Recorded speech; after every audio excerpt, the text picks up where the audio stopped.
Hello बच्चों। आज हम पढ़ेंगे लाइफ प्रोसेस का एक्सक्रीशन वाला पार्ट।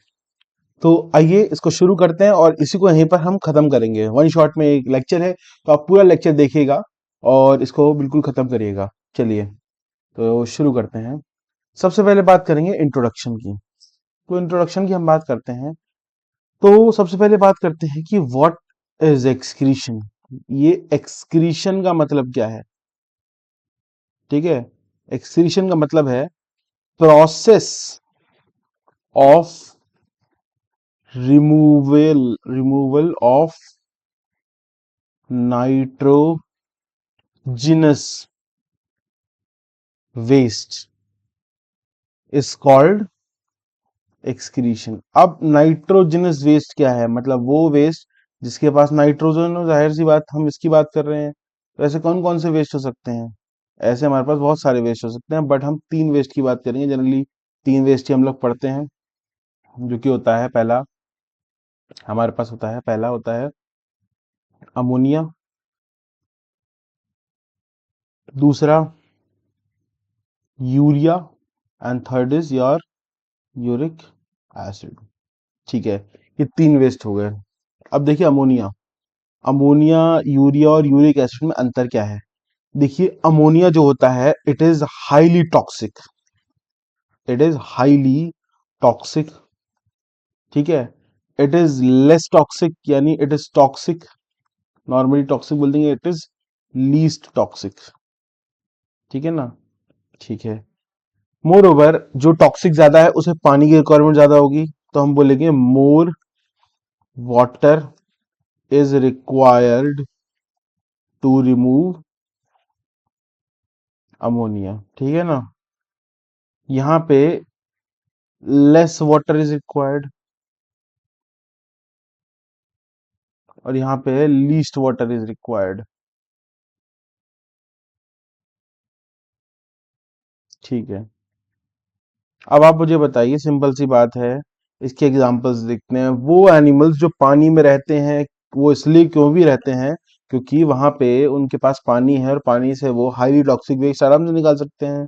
इसलिए उनका जो मतलब एनवायरनमेंट है उसी हिसाब से डिजाइन है। There for example fishes. ठीक है, फिशेस को हम रख सकते हैं अमोनिया में।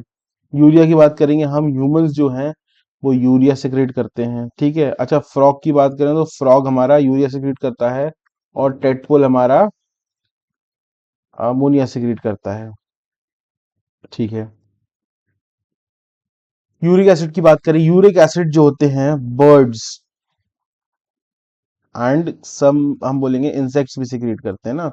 तो दो दो एग्जाम्पल हो गए, यहाँ पे काफी है एग्जाम्पल। चलिए एक सेकंड रुकिए, अभी मैं आपको थोड़ी सी और बात बताना चाहूंगा।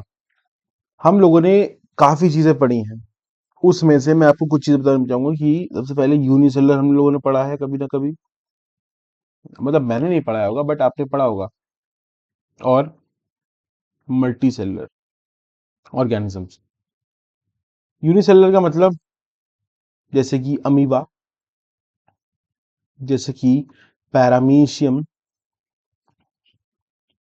इनकी इनके पास कोई एक्सक्रीटरी ऑर्गन तो होता नहीं है, therefore they excrete through their surface body, यानी बॉडी सरफेस, कुछ भी लिख सकते हैं। ठीक है, बॉडी सरफेस के थ्रू एक्सक्रीशन करते हैं। ठीक है, अब अमीबा की बात करें, अमीबा का बहुत तरीके से, सॉरी मल्टी सेलुलर की बात करें, मल्टी सेलुलर का बहुत तरीके से हो सकता है। देखिए बहुत सिंपल सी बात है, सबसे पहले मल्टी सेलुलर की अगर हम बात करें, तो मल्टी सेलुलर का फॉर एग्जांपल मैं बात करूं, पॉरीफर्स। ठीक है, पॉरीफेरा, पॉरीफेरा में आपको पता है एक्सक्रीशन कैनाल सिस्टम के थ्रू होता है। ठीक है, उसके बाद हम बात करें अपने, क्या नाम है, इंसेक्ट्स ले लेते हैं।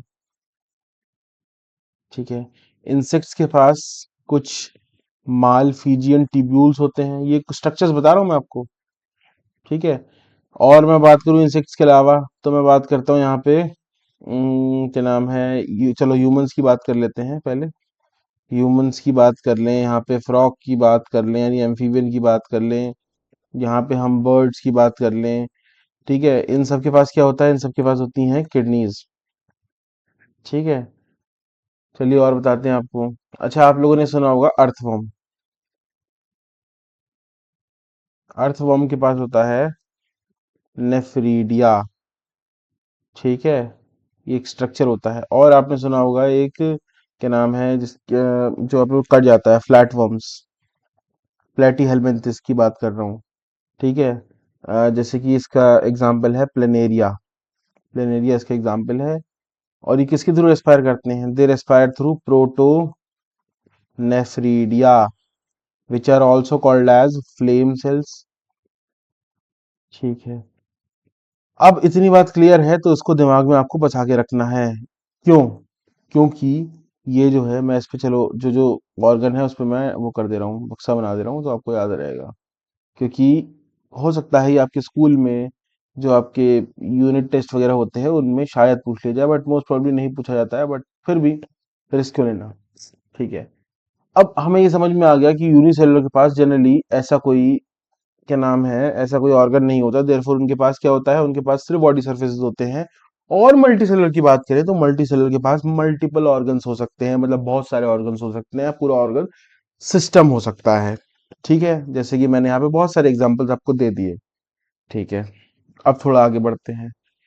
अब बात करते हैं हम एक्सक्रीशन इन ह्यूमंस। देखिए, ह्यूमंस के एक्सक्रीशन में सबसे पहले हम ये डायग्राम पढ़ेंगे, जो डायग्राम बहुत बहुत बहुत इंपॉर्टेंट है, बिकॉज ये पूछ लिया था बनाने के लिए। अब देखिएगा, ये डायग्राम मैंने बनाया हुआ है, सिंपली आपको यही बनाना है।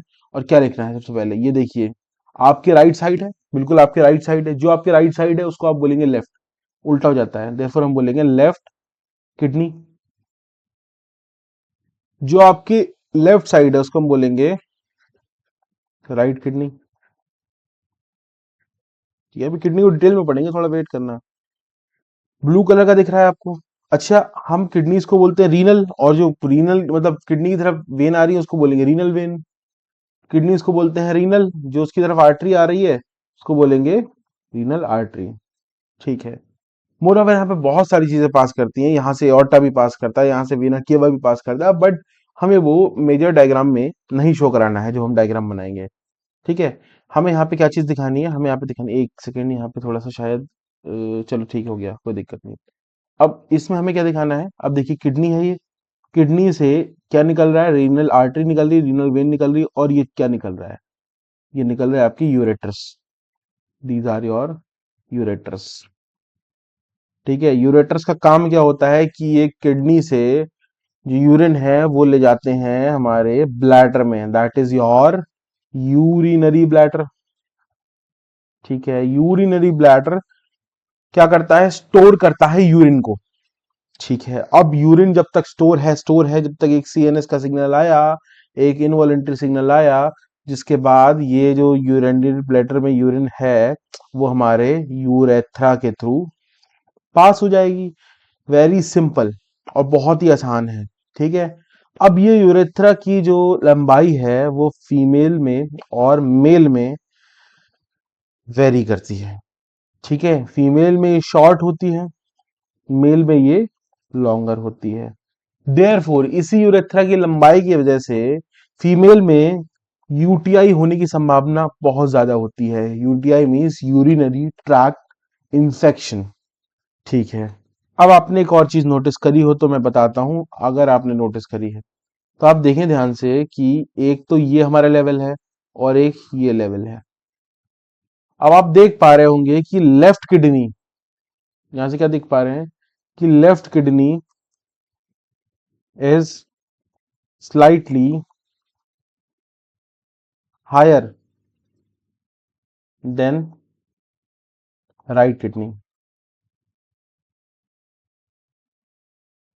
टू एकोमोडेट लिवर, ठीक है। लिवर को एकोमोडेट करने के लिए हमारी जो लेफ्ट किडनी है वो थोड़ी ऊपर होती है as compare to our right kidney, यानी राइट किडनी के ऊपर ही जस्ट लिवर है तो उसकी वजह से राइट किडनी हल्की सी नीचे आ गई है, ठीक है। ज्यादा फर्क नहीं होता, थोड़ा सा ही फर्क होता है, ठीक है। अब इतनी अगर बात क्लियर है तो ये टॉपिक यहां तक काफी इजी बन जाता है। चलिए, अब इसमें हम थोड़ी सी और चीज समझने की बात करते हैं। ह्यूमन बींग्स में क्या एक्सक्रीशन सिर्फ हमारे किडनीज के थ्रू होता है? जी नहीं। देखिए, एक सिंपल सी बात आपको मैं बताऊंगा, किडनीज के थ्रू हमारी क्या एक्सक्रीट होता है? किडनीज के थ्रू हमारी सिर्फ यूरिन एक्सक्रीट होता है। लेकिन क्या यूरिन यानी कि यूरिया ही हमारा सिर्फ एकमात्र क्या नाम है एक्सक्रीटरी सब्सटेंस है? नो। आपको स्वेटिंग आती है, स्वेट होता है, ठीक है? जो स्वेट आता है, स्वेट में आपको एक बदबू सी आती होगी, बिल्कुल। उसमें लैक्टिक एसिड, थोड़ा सा यूरिया उसमें भी होता है, ठीक है? और भी बहुत सारी चीजें होती हैं, बट एक्सेट्रा एक्सेट्रा हम लिख देते हैं। आपकी जो लंग्स हैं, लंग्स आपकी क्या रेस्पायर करती हैं, क्या नहीं छोड़ती हैं? CO2 छोड़ती हैं। तो CO2 छोड़ती हैं, वो CO2 भी क्या है हमारे लिए? वेस्ट है, हमारे लिए क्या है? एक्सक्रीटा है। तो हम यहाँ से बहुत सारी चीजें बोल सकते हैं कि CO2 इज अ एक्सक्रीशन। अच्छा, आपने जो क्या नाम है ऑयल, ऑयल जो सिक्रीट होता है, वो ऑयल में क्या क्या होते हैं? सीबम्स होते हैं, ठीक है? बहुत सारे हाइड्रोकोलाइड्स होते हैं, यानी हम बोल सकते हैं हाइड्रोकार्बन्स होते हैं। बट ये कभी कभी यूजफुल होता है, बट फिर भी हम इसे क्या नाम है वेस्टफुल की कैटेगरी में रखते हैं, ठीक है? यहाँ पे एक और चीज बहुत तगड़ा फैक्ट है कि एक बार में लंग्स 200 ml तक CO2 रिमूव कर सकता है, ठीक है? तो जो एक्सक्रीशन है वो जरूरी नहीं कि एक ही ऑर्गन से हो, मल्टीपल ऑर्गन से हो सकता है, जैसा कि मैंने आपको बताया। चलिए अब थोड़ा सा आगे बढ़ते हैं। अब बात करते हैं किडनीज की। अब देखिए किडनीज का बड़ा ही आसान स्ट्रक्चर है। नॉर्मल अगर मैं बात करूं, एक पार्ट होता है कॉर्टेक्स और एक होता है मेडुला। जनरली आउटर पार्ट को हम कॉर्टेक्स कहते हैं जनरली, और इनर पार्ट को हम मेड्यूला कहते हैं। Same goes for here. ये बाहर का जो पार्ट है that is your cortex and inner part is your medulla, ठीक है? मोर ओवर यहां पे एक और चीज बताना चाहूंगा। ये जो किडनीज होती हैं, किडनीज के पास थिक कैप्सुलर लेयर होती है, ठीक है? अब आप एक चीज देख पा रहे होंगे कि मेड्यूला जहां पे मैंने लिखा है वो एरिया थोड़ा सा अलग है, ठीक है? मैं उसको बताता हूं। इसको हम कहते हैं रीनल पेल्विस, ठीक है? अच्छा, ये मेडुला ये नहीं है आपको लग रहा हो यही मेडुला है क्या? मेडुला एक्चुअली जहां से ही शुरू होता है, ये मैं आपको किसी और कलर से दिखा देता हूँ, थोड़ा ब्लू कलर से। ये ये पूरा मेडुला बन जाता है हमारा, इसके अंदर वाला जो भी लेयर होता है वो मेडुला बन जाता है। अब आप एक चीज देख पा रहे होंगे कि ये जो मेड्यू कॉर्टेक्स है वो कई जगह अंदर को धस गया है, इस तरीके से देखिए ध्यान से। ये चीज बिल्कुल ये कॉर्टेक्स है जो मेडुला के अंदर को थोड़ा सा आ चुका है। इसको हम कहते हैं रीनल कॉलम ऑफ बर्टिनाई, ठीक है ना? तो part of the cortex which is inside the part of medulla is called as renal column of Bertini. अब आप देख पा रहे होंगे ये चीजें, ये चीज क्या है? This is called as renal pyramid, ठीक है? ये पिरामिड आगे जाके कैलाइसिस बनाते हैं, जिसको हम बोलते हैं माइनर कैलाइसिस। आगे जाके मेजर कैलाइसिस बनाते हैं, बट इतना हमें नहीं पढ़ना, आगे जाके हम सीखते हैं। अब देखिए ये पार्ट आप देख पा रहे होंगे जहां पे हमारा ये जो यूरेटर है ये कनेक्ट है। This part is called as your hilum, ठीक है? अभी यूरेटर जो है यूरिन कलेक्ट करेगा और यूरिन आपकी कहां पर आ जाएगी? यूरिन सीधे आपकी यूरिनरी ब्लैडर में आ जाएगी। इतना सिंपल किडनी का diagram, and very very very very important, very important मैं आपको बोलूंगा, ठीक है ना? Very important. इसके ऊपर मैं बोलूंगा आपको एक स्टार मार्क भी लगा लो, क्योंकि हद से ज्यादा इंपॉर्टेंट है ये, ठीक है? काफी ज्यादा इंपॉर्टेंट है। चलिए आगे बढ़ते हैं। Okay, structure of nephron. अब इस स्ट्रक्चर को मैं बनाता हूँ, बड़े ध्यान से देखिएगा। सबसे पहले एक मार्जिन लाइन बनाता हूँ। अब ये मार्जिन लाइन क्यों बनाई उसका रीजन है। देखिए, एक पार्ट होता है कॉर्टेक्स और एक पार्ट होता है मेडुला। ऊपर वाला पार्ट है कॉर्टेक्स, अंदर वाला मेडुला। अब यहाँ ध्यान से देखिए, मैंने यहाँ पे ये बनाया है, दिस इज योर, लिखना भूल गया, ये दिस इज योर नेफ्रॉन, क्योंकि आगे पढ़ाना, ठीक है? अब एक चीज में और फैक्ट बता देता हूँ मैं आपको।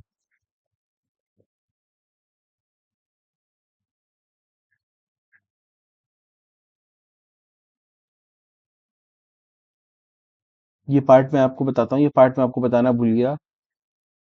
दिस इज योर नेफ्रॉन, ठीक है? अब ये नेफ्रॉन है, अब ये नेफ्रॉन जो होता है, ये नेफ्रॉन हमारे एक, चलो एक बात और बताता हूँ इसके बारे में कि नेफ्रॉन जो होता है, each kidney has 1 to 2 million nephrons. यानी एक किडनी के पास 10 से 20 लाख नेफ्रॉन्स होते हैं। High number of nephrons. यही नेफ्रॉन्स क्या करते हैं, हमारी यूरिन की फॉर्मेशन कराते हैं। अभी बताता हूँ कैसे। चलिए, सबसे पहले एक स्ट्रक्चर आता है कुछ इस तरीके का, यहां से कुछ इस तरीके से हमारा जो है एक कॉन्वुलेटेड टिब्यूल जाता है। ठीक है,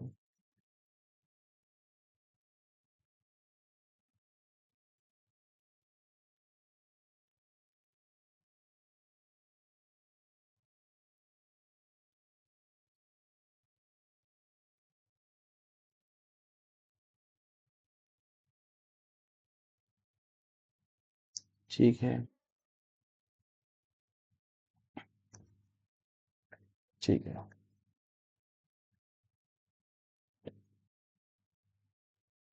अब देखिएगा, ये जो है मैं इसको नीचे बना रहा हूँ, इसको मैं यहीं से जस्ट ऊपर लेके जाऊंगा। ठीक है, सेम मैं इसको भी ऐसे ही बना रहा हूँ, थोड़ा सा हल्का सा, कुल पास से जाना है। हाँ, बहुत बढ़िया, बहुत बढ़िया।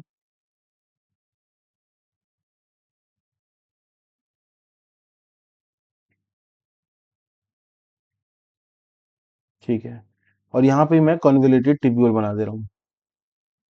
ठीक है, कॉन्वुलेटेड टिब्यूल बना दिया। अब ये कॉन्वुलेटेड टिब्यूल कहाँ जा रहा है, अब ये देखिए कॉन्वुलेटेड टिब्यूल क्या होता है कि एक बड़े से ट्यूब में मिक्स हो जाएगा। अब वो ट्यूब आगे बताऊंगा वो है क्या।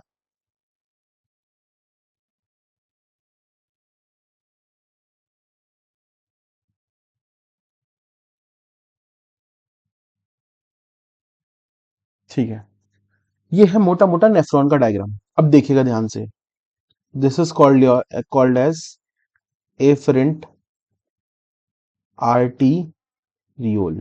अब आर्टीरियोल क्या होता है, आर्टरीज जब टूटती हैं तो आर्टीरियोल बनाता है, यानी स्मॉलर वर्जन ऑफ आर्टरी और कुछ नहीं। ये क्या है, this is your efferent arteriole.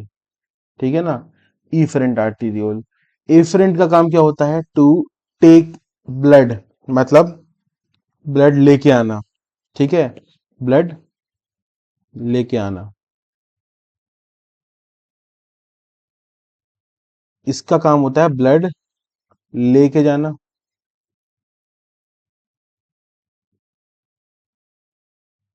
ठीक है, इसका काम है ब्लड लेके जाना, यानी entry of blood facilitates by afferent arteriole and exit of blood facilitated by efferent arteriole. ठीक है, अब देखिएगा ध्यान से, यहाँ पे एक क्लफ्ट ऑफ आर्टरी बन रहा है, this is called as glomerulus. ठीक है, ये जो होता है, ये आप ऐसा देख रहे हैं, एक पकड़ जैसा, this is your women's capsule. ठीक है, एक्चुअली ये ऐसा, मतलब ऐसा नहीं होता है, ये कप शेप्ड होता है कुछ इस तरीके से। ठीक है, देयरफॉर हम इसे कप शेप्ड भी बोलते हैं। This is your cup shaped. ठीक है, अब आप ये कॉन्वोलेटेड टिब्यूल देख पा रहे होंगे, दिस इज योर, क्या कहते हैं, पीसीटी, यानी प्रॉक्सिमल, प्रॉक्सिमल कॉन्व्यूलेटेड, कॉन्वोलेटेड मतलब घूमी हुई टिब्यूल। अब प्रॉक्सिमल का मतलब आप पी फॉर पास से भी देख सकते हैं, बोमेन के पास है इसलिए मैंने प्रॉक्सिमल बोल दिया, इस तरीके से आप सोच सकते हैं। This is your distal convoluted tubule. D से दूर बोल सकते हैं, तो हम बोलेंगे this is your distal convoluted tubule. ठीक है, अब आपने ये नहीं बताया ये क्या है। देखिए, इसको हम कहते हैं हेनरीज लूप, हेनरीज लूप। अब देखिएगा, this part is your blood, कहाँ, सॉरी यूरिन कहाँ से आएगा, जो हमारा अभी यूरिन नहीं बोलेंगे, फिल्ट्रेट बोलेंगे। फिल्ट्रेट यहाँ से आया, फिल्ट्रेट यहाँ से यहाँ तक आया, तो ये नीचे जा रहा है, देयरफॉर हम इसे बोलेंगे डिसेंडिंग लूप ऑफ हेनले। ऊपर से नीचे आ रहा है इसलिए हमने डिसेंडिंग लूप ऑफ हेनले बोल दिया। इसे मैं बोलूंगा असेंडिंग लूप ऑफ हेनले, दोनों को मैं बोलूंगा लूप ऑफ हेनले। ठीक है, लूप ऑफ हेनले। अब ये शेप कैसा होता है, इसका शेप होता है हेयर पिन शेप्ड। ठीक है, हेयर पिन के शेप्ड का होता है।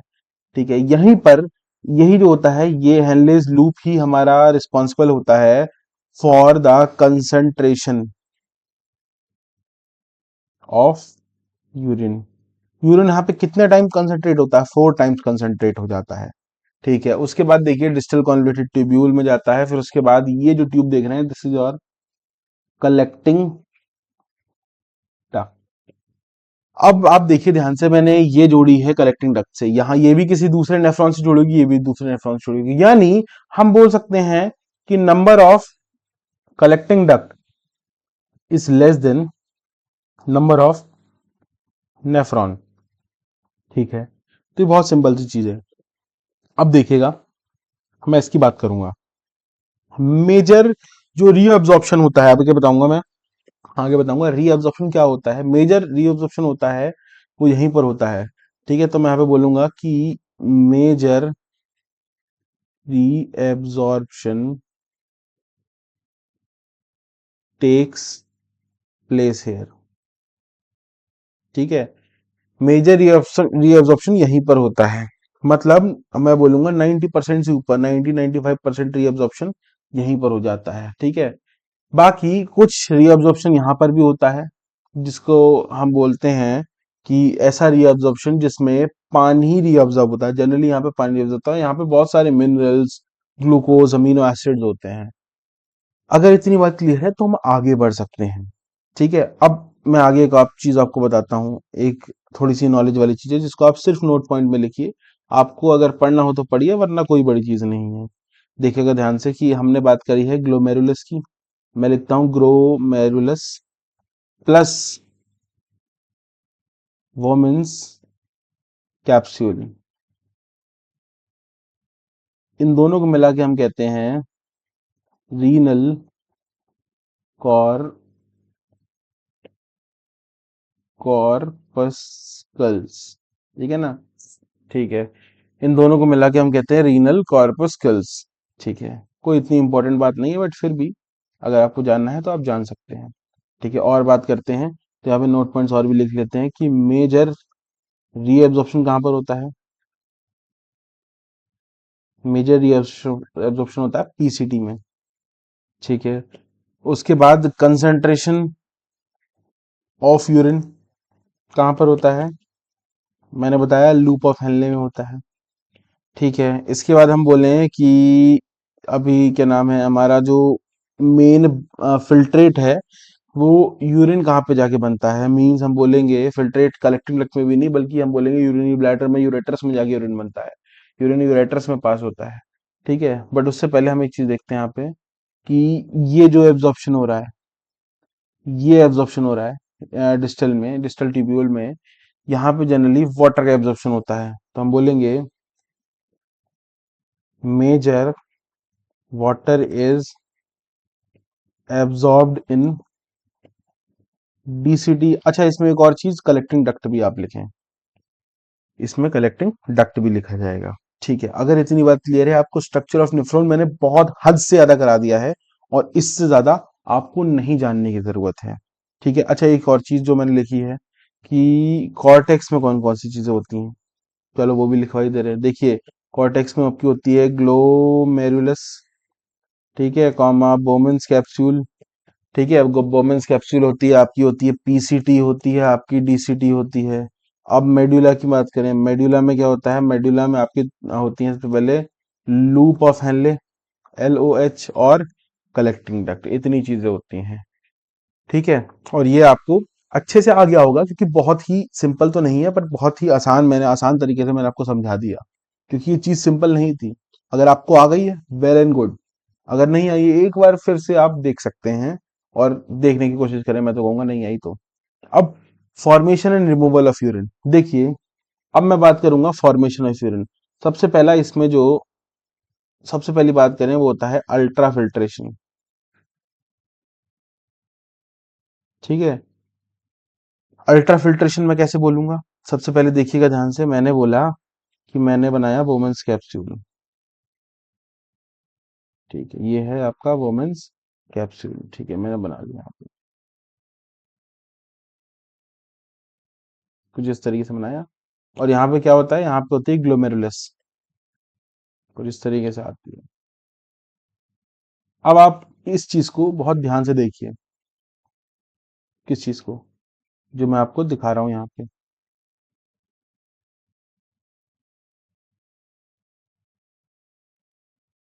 ये वाले पार्ट को ध्यान से देखते हैं। सबसे पहले मैंने क्या बनाया, एक ये वाला पार्ट जिसको मैं ऐसे बना रहा हूँ।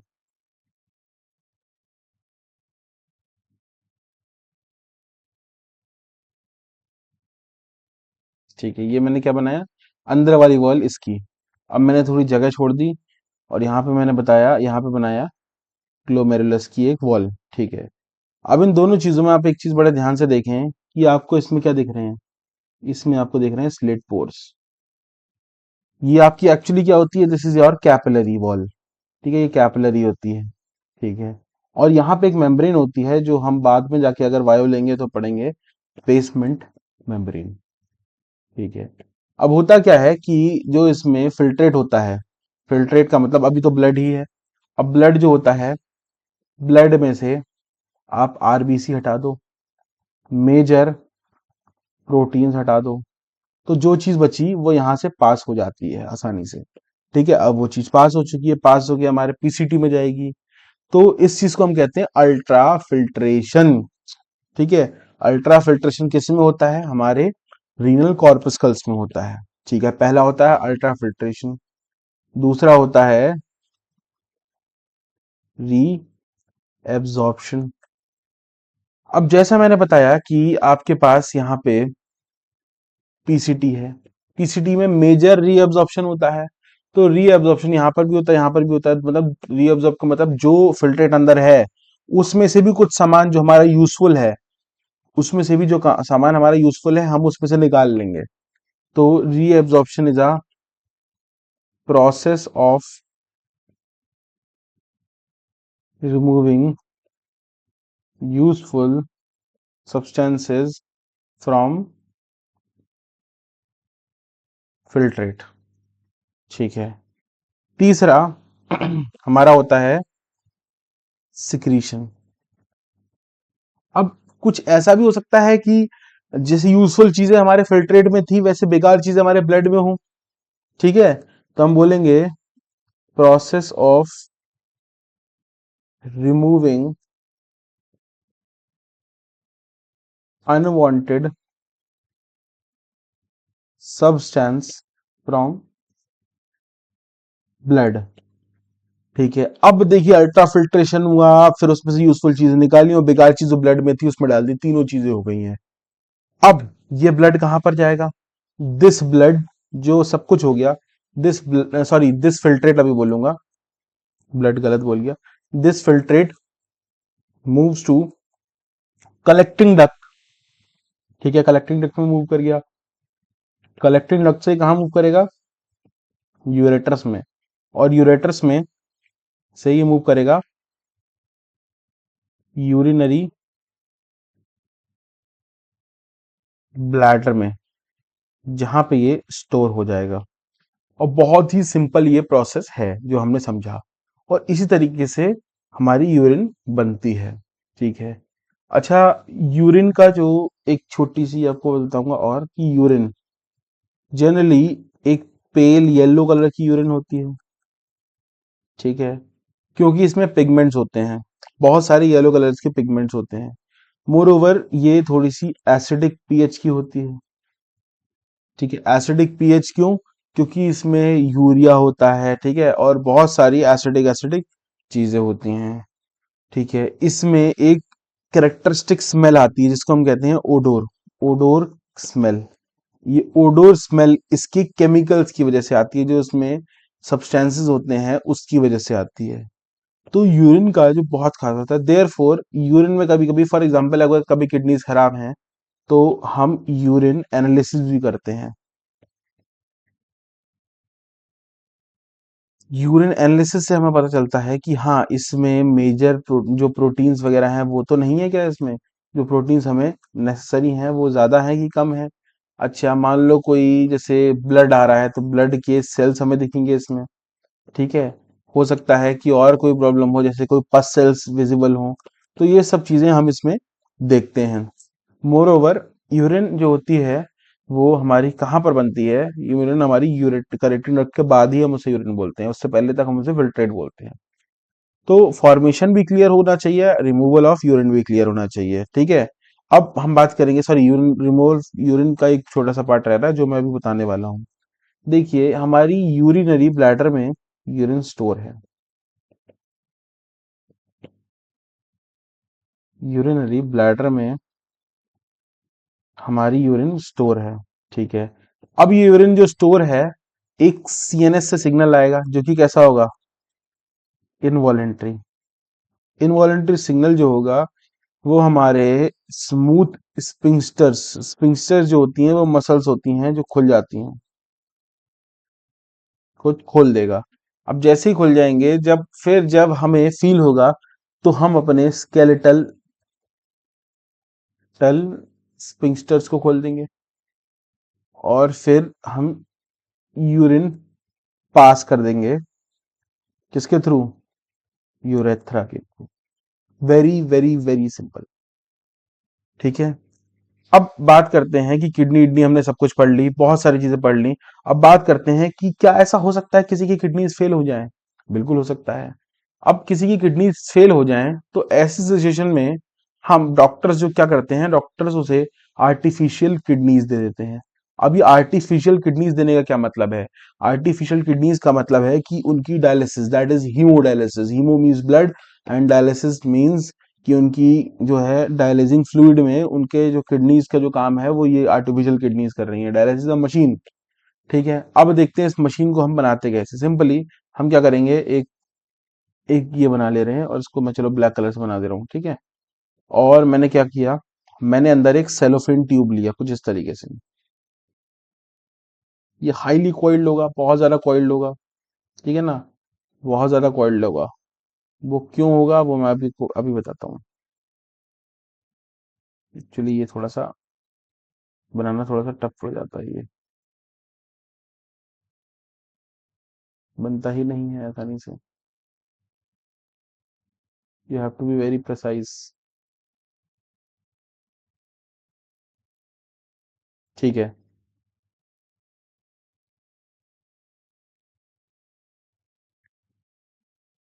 अब देखिएगा ध्यान से, अब मैंने यहाँ पे क्या बनाया, मैंने यहाँ पे बनाया, ये मैंने एक डायलाइजर लिया। डायलाइजर कुछ नहीं है, एक मशीन है। ये अंदर उसके ट्यूब्स डाली, that is your cellophane tube, ठीक है। अब होता क्या है कि ये हमारी, हमने क्या करा, हम अपनी एक आर्टरी में या वेन में हमने क्या करा, एक क्या नाम है, एक नीडल डाली, उस नीडल से हमने ब्लड निकाला, ठीक है। ये ब्लड ऐसे आ रहा है।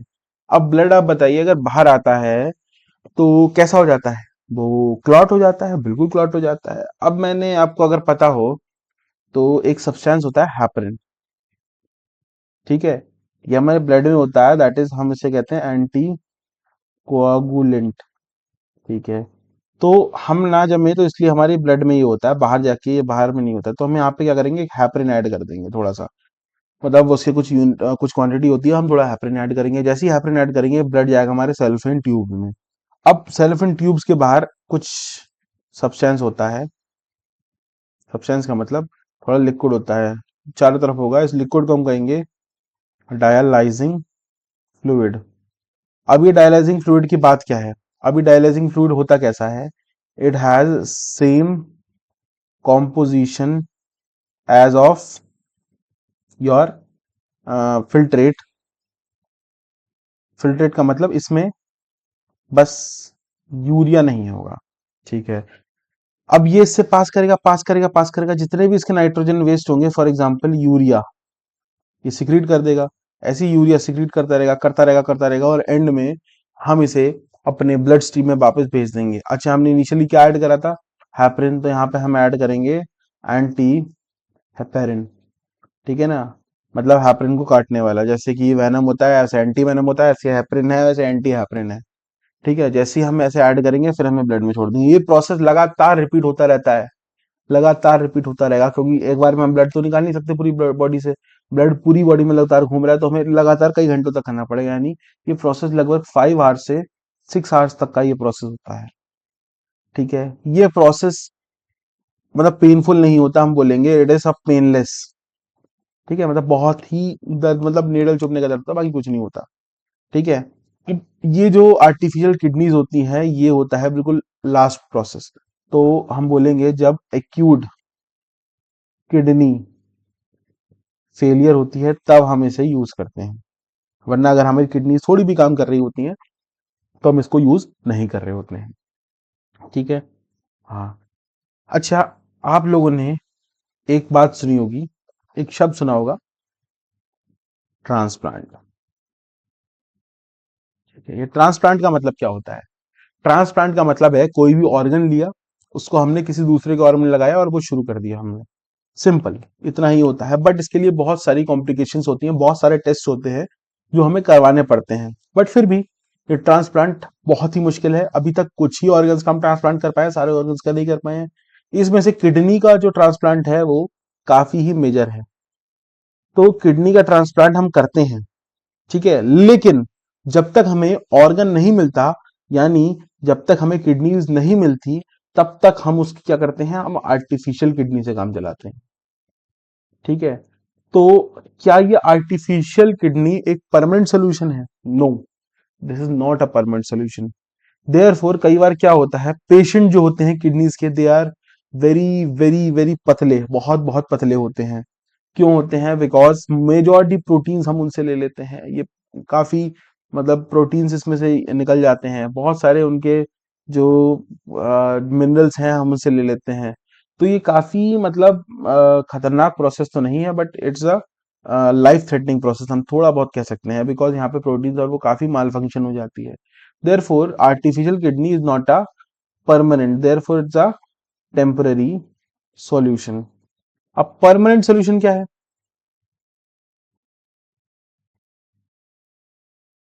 परमानेंट सोल्यूशन है आपका ट्रांसप्लांट। अब ट्रांसप्लांट की भी एक खास बात है, हो सकता है ये सक्सेसफुल हो सकता है ना हो। बहुत चांसेस होते हैं कि सक्सेसफुल हो जाए और थोड़े चांसेस होते हैं कि ना भी हो। बट फिर भी हम कई बार इसको ध्यान में रखते हुए चलते हैं कि हाँ ये क्या नाम है, सक्सेसफुल होगा। देयरफॉर ट्रांसप्लांट किडनीज के केस में हाईली सक्सेसफुल है। ठीक है, तो ट्रांसप्लांट में हम सबसे पहले हम क्या कहते हैं, एक ब्लड ग्रुप मैचिंग करते हैं। दूसरा हम मैच करते हैं टिश्यू, वी मैच टिश्यू। ठीक है, दो चीजें मैच हो जाती हैं।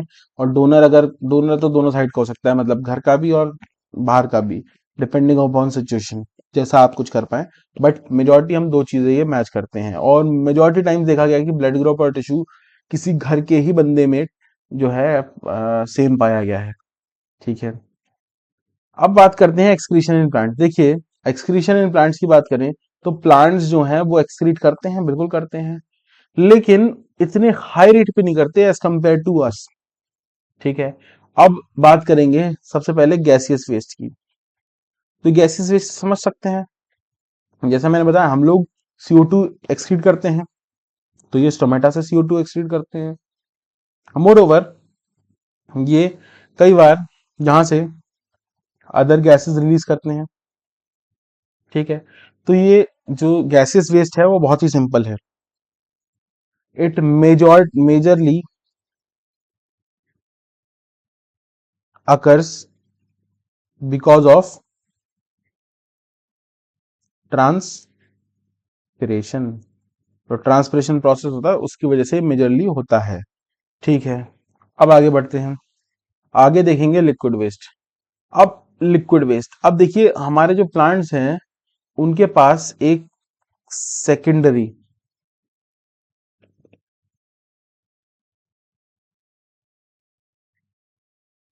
मेटाबोलाइट्स होते हैं। ये सेकेंडरी मेटाबोलाइट्स क्या करते हैं, ये इनके लिए यूजफुल नहीं होते। यूजफुल नहीं है तो ये वेस्टफुल है। तो वेस्ट का मतलब जैसे फॉर एग्जांपल रबर, रबर इनके लिए वेस्टफुल है। ठीक है, जैसे कि कुछ एसेंशियल ऑयल्स, एसेंशियल ऑयल इसके लिए वेस्टफुल हैं। ठीक है, जैसे कि कुछ एल्कलॉइड्स।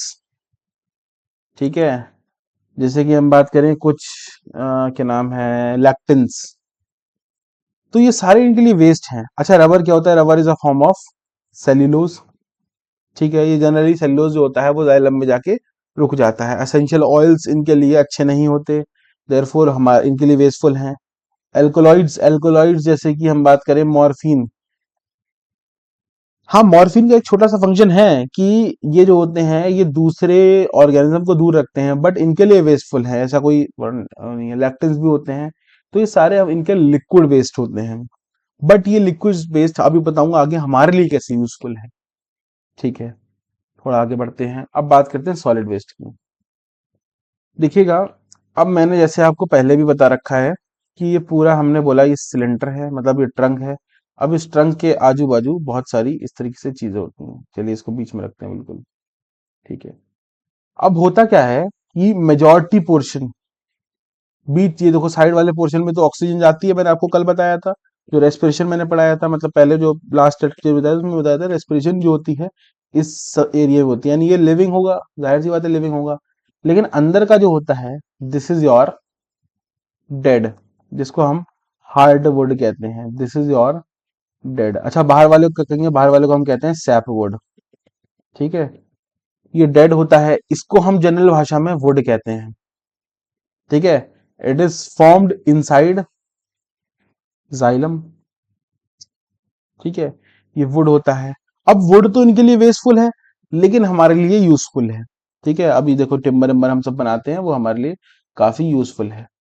तो this is your solid waste. ठीक है, और ये आपको काफी आसानी से क्लियर होना चाहिए। अब देखते हैं यूजफुल प्लांट वेस्ट। अब देखिए, सबसे पहली बात करी हमने रबर। ठीक है, गम, रेजिन्स। ठीक है, और एल्कलॉइड्स। ठीक है, लेक्टिन, ये सारी, अच्छा एसेंशियल ऑयल भी रह गया। ये सारे जो होते हैं वो हमारे लिए बहुत ही यूजफुल होते हैं। मोर ओवर, अभी आपने देखा कि वुड, वुड यानी टिम्बर, टिम्बर से हम काफी कुछ चीजें बना सकते हैं। जैसे कि हमारा, हम उससे क्या नाम है, बेड, सोफा, टेबल, ईटीसी वगैरह चीजें बनाते हैं।